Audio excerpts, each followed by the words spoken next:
সমুদ্র পাড়ি দিতে গিয়েছিলেন তারা জীবিকার টানে, কিন্তু সেই যাত্রাই আজ বন্দি জীবনের শেকলে বেঁধেছে ভোলার ১৯ জন জেলেকে। ভোলা থেকে বঙ্গোপসাগরে মাছ ধরতে গিয়ে নিখোঁজ হওয়ার ১৯ দিন হয়ে গেলেও তাদের ঘরে ফেরার নেই কোনো খবর।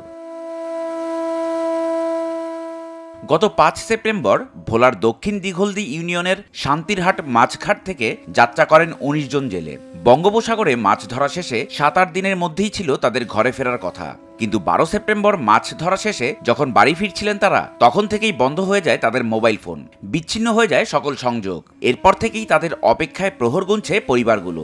অর্ধাহারে দিন কাটছে নিখোঁজ জেলেদের ঘরের বাসিন্দাদের। একমাত্র উপার্জনক্ষম ব্যক্তির অনুপস্থিতিতে জেলেদের পরিবারে চলছে নিদারুণ কষ্ট।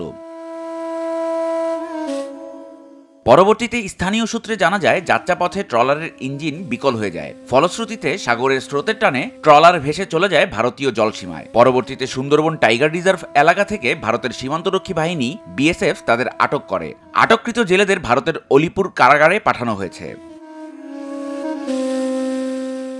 আটককৃত জেলেদের মধ্যে রয়েছেন মোহাম্মদ শফিজুল ব্যাপারী, মোহাম্মদ শাহে আলম, ছিরু মুন্সি, রাজীব চন্দ্র দাস, মোহাম্মদ আক্তার হোসেন, মোহাম্মদ মিন্টু হাওলাদার, মোহাম্মদ ফরিদ, মোহাম্মদ আলমগীর, মোহাম্মদ ইউনুস, মোহাম্মদ বাবুল সর্দার, মোহাম্মদ নীরব হোসেন, মোহাম্মদ ইসমাইল, মোহাম্মদ শাহে আলম হাওলাদার, গৌতম চন্দ্র দাস, মোহাম্মদ জাকির, মোহাম্মদ সগির শিকদার, মোহাম্মদ টুটুল ও মোহাম্মদ শহীদুল ইসলাম। আটককৃতদের প্রত্যেকেই দক্ষিণ দিঘলদি ইউনিয়নের কোরালিয়া গ্রামের বাসিন্দা। আটককৃত জেলেদের পরিবারের উদ্বেগ বৃদ্ধির পাশাপাশি খাদ্য সংকট, শিশুদের কান্না আর অনিশ্চিত ভবিষ্যৎ সব মিলিয়ে এক মানবিক বিপর্যয় নেমে এসেছে তাদের জীবনে। এরই মধ্যে উপজেলা নির্বাহী কর্মকর্তা মোহাম্মদ আরিফুজ্জামান ক্ষতিগ্রস্ত পরিবারকে খাদ্য সহায়তা এবং জেলেদের ফিরিয়ে আনার আশ্বাস দিয়েছেন। কিন্তু প্রশ্ন রয়ে যায়, কবে ঘরে ফিরবেন এই জেলেরা, আর কবেই বা থামবে স্বজনদের অনিশ্চয়তা আর অশ্রুধারা।